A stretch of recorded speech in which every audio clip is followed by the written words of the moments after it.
In today's video, we're going to be finding out if dropshipping is still worth it in 2024. In my opinion, it is still worth it, but it depends how you go about doing it. You see, the way dropshipping used to work is you used to find an untapped product and you can generate sales by making some Facebook ads. However, in my opinion, this is just way too oversaturated now and you need to think of a fresher way to get it done. And one of those ways people have reinvented dropshipping is by doing it via TikTok. You see, TikTok has a range of benefits when looking to dropship, as it's a lot easier to get an organic reach, meaning your content can be seen by a large audience without even paying for advertising.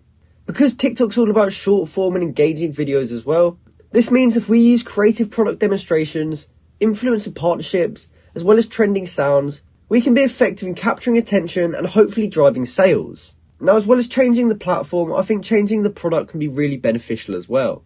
You see, a product that used to do really well is something like this, a massage gun.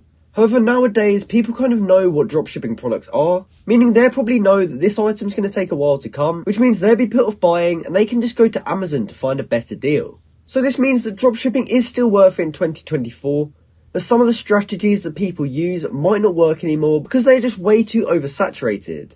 In my opinion, if you could put a unique spin on a product and make it look more like a brand instead of a dropshipping company, I'd probably drive a lot of sales in 2024 going into 2025.